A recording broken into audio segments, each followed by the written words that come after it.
Hey there, I'm Jenny. Do you have a child that you care for who you think is maybe not behaving as they should in their development? Like they're not as far along in their development as they should be, or maybe they're not acting as typical as other kids that you see around you? I asked this question because I wish I had asked it a little sooner for myself when I was discovering that my kids are on the spectrum. But what I wanted to do is tell you about something that was really helpful. When I was at the 18-month mark visit with my pediatrician, he gave me this little paper MCHAT test is what it's called, MCHAT test. And it's just a survey, yes or no questions, like 10, 15 yes or no questions on your child. Are they pointing? Are they looking to you for answers? Things like this. He could tell right away when he looked at the answers that we needed intervention.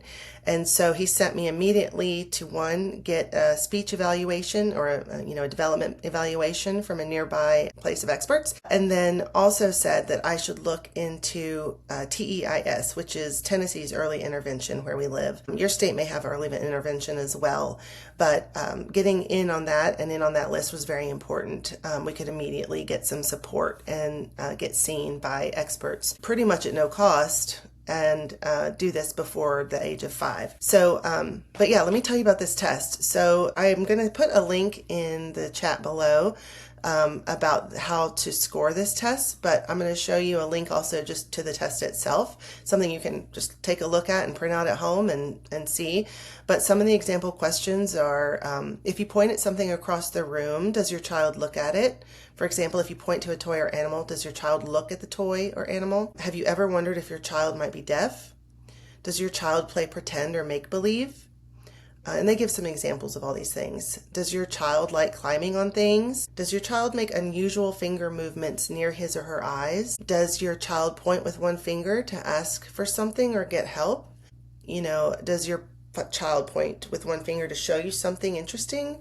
There's a good number of questions on here. I'm not a doctor, but I am so thankful for this test to kind of just be an easy, we need to look at help. There's a lot of stigma around autism, especially in the South, and it's still growing in understanding and accepting autism. But if you're at all curious about your child, I highly recommend looking at this test and, circling it and scanning it and send it to your pediatrician, to your caregiver. And I'll share too the link to the scoring rubric, but it says if they have more than 8, you definitely need to refer immediately for intervention.